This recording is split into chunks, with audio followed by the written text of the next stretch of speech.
We are here to serve the people of Nigeria, not the politics of the day. Our mandate is to observe the electoral process, to offer an independent and impartial assessment, and to make recommendations for future elections.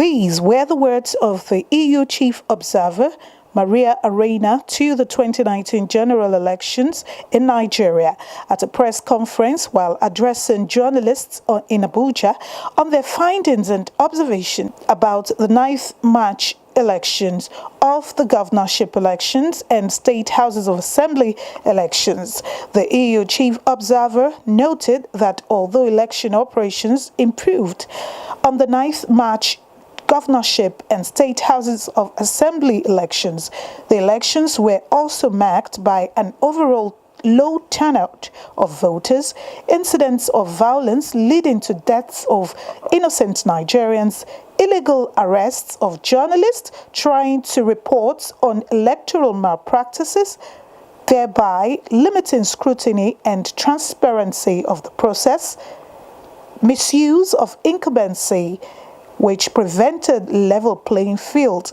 The EU Chief Observer pointed out that observers, including EU observers, were denied access to collation centers in river states by military personnel. Although election operation improved, the elections were also marked by an overall low turnout and violence, including against elections officials and voters. Elections should be occasion of peaceful participation when voters are able to freely choose who they would like to represent them in office.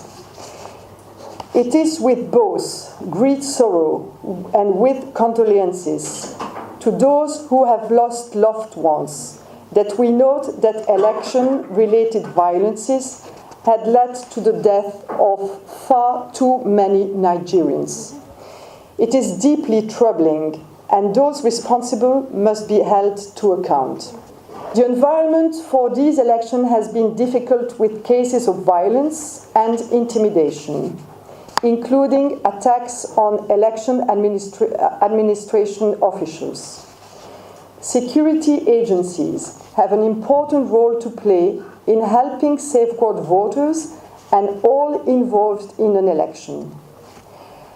However, citizen observers reported being obstructed by military and security agents.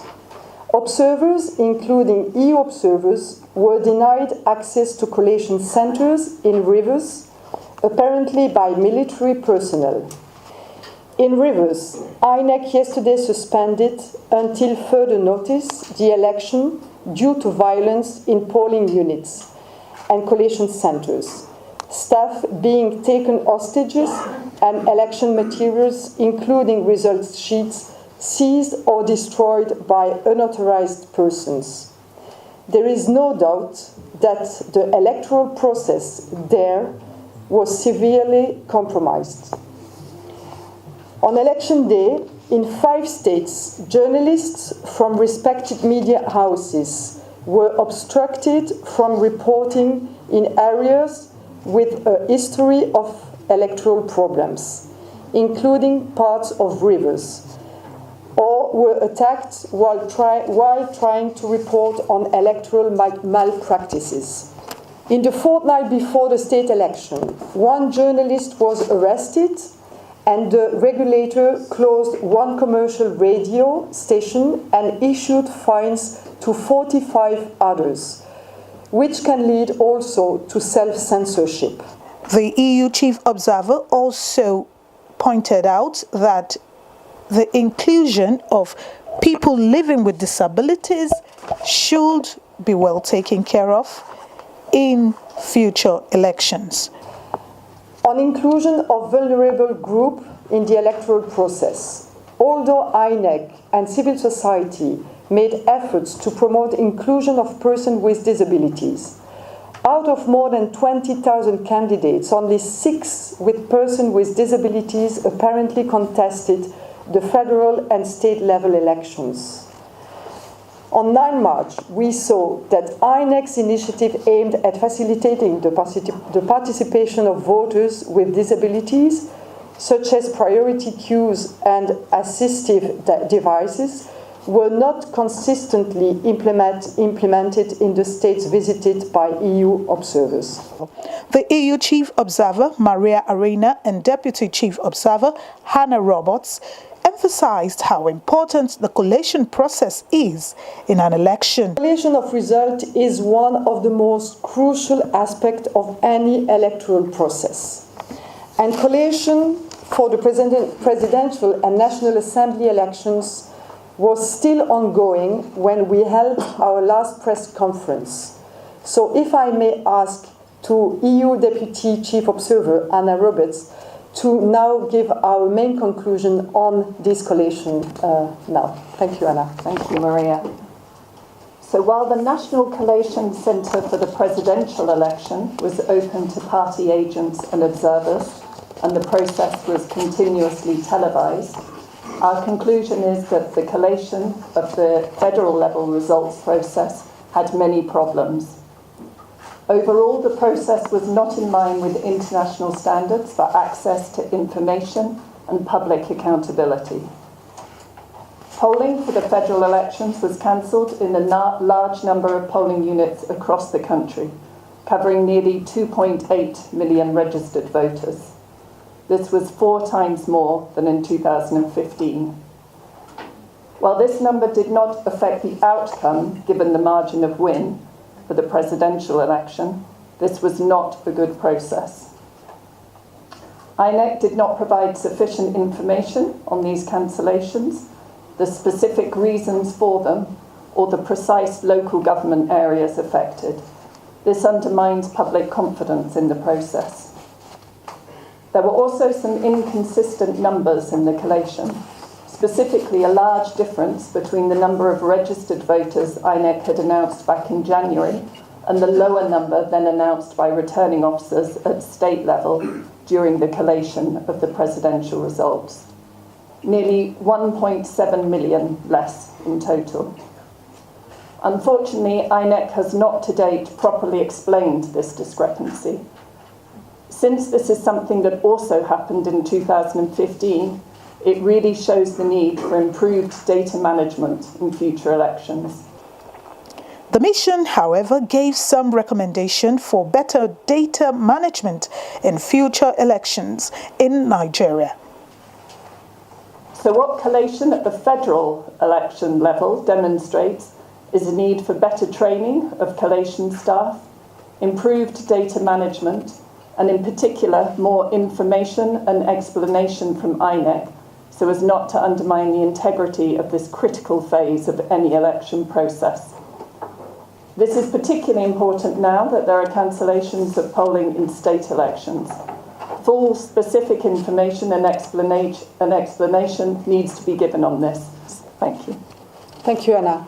So let me emphasize that during any supplementary election, the election administration needs to be able to do its work freely, security, personnel need to work neutrally, and parties need to call their supporters to be calm and to respect the process. It takes all of these different people to make a good election. If I may come to our conclusion now, it is this, that the systemic failing and electoral security problems of the last few weeks and months show that there is real need for serious reform in Nigeria. While there were operational improvements in the 9th March elections, they were overshadowed by a troubling electoral security environment, abuse of incumbency, and institutional failing.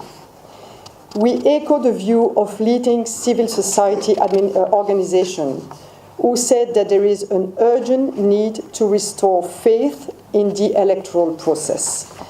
While there can be many reasons for a low turnout, and it is not for me to speculate on it, it is surely disappointing that overall only a relatively small portion of what is by far and away Africa's largest electorate actually cast a vote on both election day.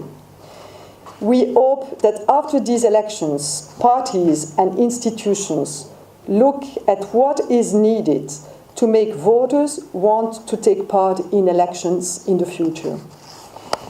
As the 2019 election in Nigeria have demonstrated, there are important improvements to be made. Election can always be better. The systemic problem evident in the 2019 electoral process showed the need for an inclusive national discussion on reform for greater electoral integrity and participation. The suggestion of a national conversation or dialogue is one that comes from INEC itself. It is one that the European Union would support. Our long-term observers across the country will remain in Nigeria for another week. They will continue to observe collation of results and the election petition process. A core team of experts will remain for some additional weeks. Some of us will then return in June with a final report on the election with recommendation for the reforms. As an election observation mission, our work finishes. One very clear recommendation would be for Nigeria to revisit the electoral laws and to agree on key reforms long before the next general elections. Change and improvement doesn't happen overnight. Reforms should neither be rushed nor left to the last moment. We encourage a national conversation on electoral reform and strongly believe that it would meaningfully contribute to Nigeria's democratic development. In case you didn't know, the European Union Election Observation Mission to Nigeria had 73 observers following voting, counting, and the collation of results in 22 states in all 6 geopolitical zones of Nigeria. They also observed in 223 polling units and so far in 81 collation centers.